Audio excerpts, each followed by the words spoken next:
জন সিনা এবং Cody রোডসের segment related আমি কিন্তু আপনাদের আপডেট দিতে পারিনি, কারণ কালকে ঈদের দ্বিতীয় দিন ছিল এবং আমি একটু বের হয়েছিলাম, তাই আপনাদের সাথে ভিডিও নিয়ে আসতে পারিনি। বাট আজকে জন সিনা এবং কোডি রোডস রিলেটেড একটা আপডেট দিব।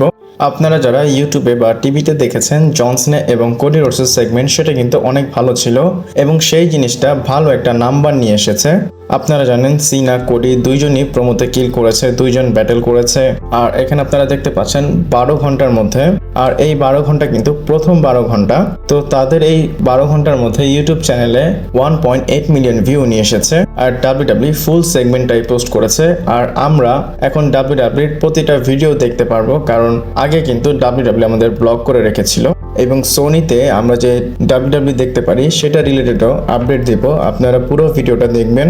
আর আপনারা যেমন এক্সপেক্ট করেন যে জন সিনা কোডি রোডসকে বলবে, কোডি রোডস জন সিনাকে বলবে এবং দুইজন একটু ফাইটিংও করবে, তো রতে সেই জিনিসটা হয়েছে এবং সেই জিনিসটা কিন্তু 12 ঘন্টার মধ্যে 1.8 মিলিয়ন ভিউ নিয়ে এসেছে।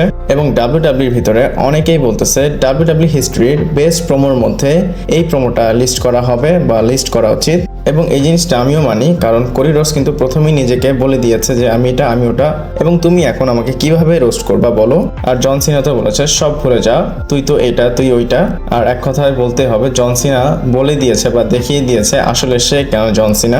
আর লাস্টে তো কোডি রোডস খুব ভালোভাবে কামব্যাক করেছে এবং তাকে ক্রস রোড মেরেছে। ওভারঅল একটা ভালো সেগমেন্ট ছিল, আমার কাছে ভালোই লেগেছে। আপনারা কি এনজয় করেছেন কিনা আমাকে কমেন্ট করে জানাবেন। আর আজকে অনেক আপডেট দেবো, চলুন শুরু করা যাক। Hello viewers, welcome to Rachel Bangla BD. আবার জন সিনাকে নিয়ে বলবো। আর জন সিনা তার ইনস্টাগ্রামে একটা পোস্ট করেছে এবং আপনারা এখানে দেখতে পাচ্ছেন র্যান্ডি অর্টনের ছবি। আর র্যান্ডি অর্টন কিন্তু তার আইকনিক যে একটা পোস্ট সেটা কিন্তু হিট করতেছে। আর এটার পর কিন্তু অনেকেই বলতেছে জন সিনা হয়তো ফিউচারে র্যান্ডি অর্টনের সাথে ফিউড করবে, এর জন্য এই জিনিসটা পোস্ট করেছে।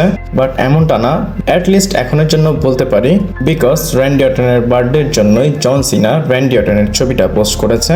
আর র্যান্ডি অর্টন কিন্তু 45 বছরের হয়ে গিয়েছে। র্যান্ডি অর্টন একটা লেজেন্ডারি ডাব্লিউডাব্লিউ সুপারস্টার, স্টিল এখনো ডাব্লিউডাব্লিউর মধ্যে অ্যাক্টিভ আছে এবং রেসেলমেনিয়াতে সে কেভিন ওয়েন্সকে ফেস করবে। আর আগে গিয়ে ডেফিনেটলি সে কোডি রোডস অথবা জন সিনাকেও ফেস করবে। বাট এখন জন সিনা তার বার্থডে সেলিব্রেট করতেছে, আমাদেরও উচিত তার বার্থডের জন্য উইশ করা। আর র্যান্ডি অর্টনের ওয়াইফ কিন্তু র্যান্ডি অর্টনকে সারপ্রাইজ দিয়েছে, আমি আমার শর্ট ভিডিওতে সেটা আপলোড করেছি, আপনারা অবশ্যই গিয়ে দেখবেন। এরপর কথা বলবো ডাব্লিউডাব্লিউ এবং নেটফ্লিক্সকে নিয়ে। আর ফাইনালি ডাব্লিউডাব্লিউ নেটফ্লিক্সে চলে এসেছে। আর এখানে আপনারা দেখতে পাচ্ছেন ডাব্লিউডাব্লিউর সব কন্টেন্ট এখানে অ্যাড করা হয়েছে।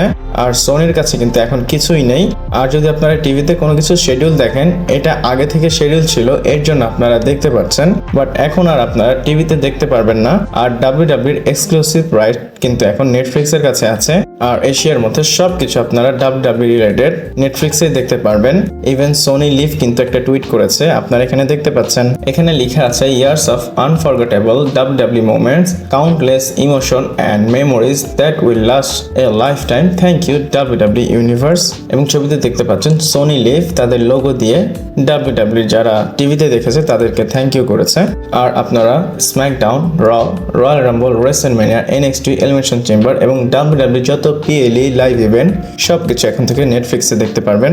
আপনাদের মধ্যে কেউ যদি নেটফ্লিক্সে শিফট না হয়ে থাকেন, আপনাদের জন্য রয় স্ম্যাকডাউনের রিভিউ নিয়ে চলে আসবো, আপনারা অবশ্যই আমাকে সাপোর্ট করবেন।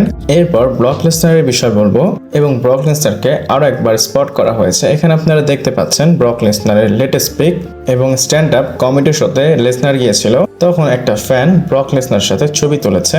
আর আপনারা যদি ব্রক লেসনারের ছবিটা দেখেন, দেখে মনে হচ্ছে ব্রক লেসনার আস্তে আস্তে বুড়ো হয়ে যাচ্ছে। এমনটা না যে অনেক বুড়ো হয়ে গিয়েছে, বাট রিঙ্গেস যদি দেখেন চেহারাতে কিন্তু ক্লিয়ারলি দেখা যাচ্ছে। আর এটা তো অবভিয়াসলি ন্যাচারালি কারো যদি বয়স বাড়ে এমনটা তো হবেই। বাট আমরা চেয়েছিলাম এই পিরিয়ডে ব্রক লেসনার যেন আমাদের সাথে ডাব্লিউডাব্লিউতে থাকে, বাট ব্রক লেসনার তো আসতেছেই না। আর যারা ব্রক লেসনারের ফ্যান তারা তো ব্রক লেসনারকে দেখার জন্য ওয়েট করেন, তাই আপনাদের সাথে লেটেস্ট পিক শেয়ার করলাম। আপনাদের ব্রক লেসনারকে দেখে কেমন লেগেছে আমাকে কমেন্ট করে জানাবেন। এরপর জন সিনার রিয়াকশন নিয়ে কথা বলবো। আর এটা কোন রিয়াকশন, জন সিনাকে যখন ট্রিপল এস বলেছিল যে তুমি হিল টার্ন হবা, তো তখন জন সিনা কেমন রিয়াকশন করেছিল সেটা ট্রিপল এইচ বলে। রিসেন্টলি একটা ইন্টারভিউতে ট্রিপল এইচ বলে এবং কমেন্ট করে বলে যে আমি যখন জন সিনাকে পিচটা বলেছিলাম যে জন সিনা তুমি এখন হিল হয়ে যাবা, তো বলে জন সিনা সিনা তো এক্স্যাক্টলি বলেনি, বাট তার চেহারাতে দেখে মনে হচ্ছিল সে অনেক বেশি শক খেয়েছে এবং অনেক বেশি সারপ্রাইজ হয়েছিল যে এখন কি আমরা সবাই মিলে মানে আমি কি হিল টার্ন করব। এবং আপনারা জানেন কিছু বছর আগে জন সিনার হিল হওয়ার কথা ছিল, বাট পরে গিয়ে এই আইডিয়াটা রিজেক্ট করা হয়েছে কারণ ভিন্স ম্যাকম্যান মনে করেছিল জন সিনার হিল টার্নটা অত বেশি সাকসেসফুল হবে না। এবং আমি মনে করি ভিন্স ম্যাকম্যান এটা ভেবেছিল যে জন সিনা অ্যাজ এ বেবি ফেস অনেক বেশি প্রফিট করতেছে, তাই ডাব্লিউডাব্লিউ নিজের পায়ে নিজে কুড়াল মারতে চায়নি। আর জন সিনা যখন এই কথাটা ট্রিপল এইচ এর মুখ থেকে শুনেছিল তখন জন সিনা একটু শক হয়েছিল, বাট পরে গিয়ে কিন্তু আমরা দেখেছিলাম জন সিনা একদম রেডি এবং লাস্টে গিয়ে হিল টার্ন করেছে। আর আপনারা কি জন সিনার হিল টার্নে শক হয়েছেন কিনা আমাকে কমেন্ট করে জানাবেন। এরপর রেসেলমিনিয়ার কার্ড নিয়ে কথা বলবো, আর এই রেসেলমিনিয়াতে 99.9% যেই কার্ডগুলো কনফার্ম সেগুলো নিয়ে কথা বলবো। প্রথমেই দেখতে পাচ্ছেন জন সিনা কোডি রোডসের আন্ডারস্পিডিড চ্যাম্পিয়নশিপের জন্য টাইটেল ম্যাচ, আর এই ম্যাচটা কিন্তু একদম কনফার্ম এবং তাদের যে ম্যাচের বিল সেটা অনেক অনেক বেশি ভালো চলতেছে। তারপর Roman Reigns, Seth Rollins, CM পাঙ্কের ম্যাচটা সেটাও কনফার্ম হয়ে গিয়েছে, আর এটা কিন্তু নাইট ওয়ানের মেইন ইভেন্ট করবে এবং এদের ম্যাচের বিলটাও অনেক ভালো চলতেছে। এরপর টিফিনি ভার্সেস শার্লিটের ম্যাচ, এবং এখানে কিন্তু তারা জাস্ট প্রোমো দিয়েই তাদের বিল করতেছে এবং আমি বলবো তাদের এই যে বিল সেটা কিন্তু ডিসেন্ট হয়ে গিয়েছে। আমি তো ভালো বলবো না, আমার কাছে ডিসেন্টই মনে হচ্ছে, এক কথায় অ্যাভারেজ। এরপর বিয়াঙ্কা, ইউএসকে এবং রিয়া রিপ্লি যে ম্যাচ সেটাও কিন্তু খুব ভালো বিল্ড হচ্ছে এবং আমার মনে হয় আরো ভালো কিছু করবে ডাব্লিউডাব্লিউর সামনে গিয়ে এদের তিনজনের মধ্যে, এবং এদের ম্যাচটা অ্যানাউন্স হয়ে যাবে খুব তাড়াতাড়ি, ডাব্লিউডাব্লিউ অ্যানাউন্স করে দিবে। এরপর জিওসো ভার্সেস গুন্থারের ম্যাচ, এবং এদের বিল কিন্তু আগে অনেক খারাপ ছিল, আর এখন কিন্তু গুন্থার যেভাবে জিমিউসোকে অ্যাটাক করেছে এখন মনে হচ্ছে তাদের বিল্ড অনেক বেশি ভালো হয়েছে এবং অনেকেই কিন্তু এই ম্যাচে ইন্টারেস্ট দেখাচ্ছে। এরপর র্যান্ডি অর্টন ভার্সেস কেভিন ওয়েন্সের এদের বিল্ডটাও খুব ভালো হচ্ছে এবং তাদের যে একটা পার্সোনাল ফিউড সেটা কিন্তু আমরা তাদের ফিউডেই দেখতে পাচ্ছি। এরপর ডেমিয়ান প্রিস্ট ভার্সেস ড্রু ম্যাকইন্টায়ারের ম্যাচ, এদের বিল্ডটাও খুব ভালো হচ্ছে।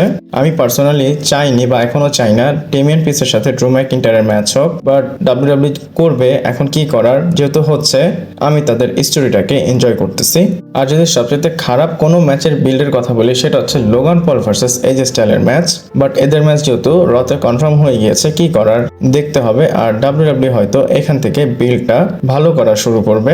আর এখানে টোটাল 8টা ম্যাচ যেটা অলরেডি কনফার্ম হয়ে গিয়েছে রেসেলমিনিয়াতে তারা ম্যাচ করবে, আর এখানে বিল্ডের জন্য 7টা ম্যাচ একদম ঠিকঠাক আছে, একটা ম্যাচ একটু রং আছে, দেখি ডাব্লিউডাব্লিউ সামনে কি করে। এরপর নেক্সট অ্যান্ড ফাইনাল স্টোরি বলবো জন সিনা এবং কোডি রোডসের বিষয়, এবং রতে এদের একটা সেগমেন্ট হয়েছিল, তো সেখানে কি হিন্ট করা হয়েছে যে রেসেলমিনিয়াতে কি হবে। যদি আপনারা জন সিনার একটা জিনিস নোটিস করেন, জন সিনা কিন্তু মাইকে খুব ভালো এবং ডাব্লিউডাব্লিউ তাকে মাইকে ভালো দেখিয়েছে, বাট যদি ইন রিং অ্যাকশন দেখেন সেখানে কিন্তু সে ভালো করতেছে না। এক কথায় ডাব্লিউডাব্লিউ জন সিনাকে উইক দেখিয়েছে। জন সিনা যখন চলে যাচ্ছিল কোডি রোডস বলে, এই ফ্যানরা তোমাকে কি বলেছিল, কখনো কিন্তু এই ফ্যানরা আমাকে এইসব কথা বলেনি, এবং জন সিনাকে কিন্তু ফ্যানরা বলেছিল ইউ ক্যান রেসেল। আর জন সিনা কিন্তু এটা শোনার পর অনেক রাগ হয়ে গিয়েছিল, আর এটা কিন্তু জন সিনার উইক পয়েন্ট যেটা কোডি রোডস ধরে ফেলতে পেরেছে।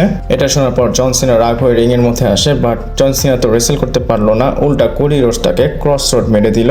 আর এখানে হয়তো ডাব্লিউডাব্লিউ এখন এটা দেখাবে যে এই পয়েন্টে জন সিনা নার্ভাস হয়ে যাবে, সে হিল ঠিক আছে, but now John Cena have doubts. ডাউটটা কিসের, জন সিনা কি রেসেল করতে পারে, সে কি কেপেবল আছে রেসেল করার জন্য। একদিক দিয়ে ফ্যানরা বলে you can wrestle, Cody Rhodes আবার অন্য দিক দিয়ে দেখিয়ে দিয়েছে জন সিনা আসলে রেসেল করতে পারে না, সে জন সিনাকে একটা ক্রস রোড মেরেছে, তারপর কিন্তু জন সিনা আর উঠতেই পারলো না। আমার মনে হয় এই জিনিসটাই ডাব্লিউডাব্লিউ ইউজ করবে এবং এইটা মেজর একটা পার্ট হয়ে যাবে এই স্টোরি লাইনের। তো আপনারা এটাকে স্পয়লার হিসাবে নিতে পারেন এবং সামনের সপ্তাহে আপনারা দেখতে পারবেন এদের ডেভেলপ হবে। আর মোস্ট লাইকলি সামনের কয়েকটা সপ্তাহে জন সিনা আপার হ্যান্ড পাবে না, সে শুধু মার খাবেই কোডি রোডসের হাতে। নর্মালি একটা চ্যালেঞ্জার যদি আপার হ্যান্ড না পায় সে কিন্তু লাস্টে গিয়ে টাইটেলটা জিতে ফেলে, বাট এখানে শিওর বলতে পারি না জন সিনা আসলেই চ্যাম্পিয়ন হবে কিনা। আপনাদের কি মনে হয় জন সিনা কি চ্যাম্পিয়ন হবে কিনা বা হতে পারবে কিনা আমাকে কমেন্ট করে জানাবেন। আপাতত ভিডিওটা এই পর্যন্তই ছিল, একটু ঈদের জন্য ব্যস্ত ছিলাম তাই আপনাদের সাথে কালকে ভিডিও নিয়ে আসতে পারিনি, সেটার জন্য সরি। আর যদি আপনাদের ভিডিও ভালো লাগে লাইক কমেন্ট শেয়ার সাবস্ক্রাইব করে পাশে থাকবেন। পরবর্তী ভিডিওতে আবার দেখা হচ্ছে।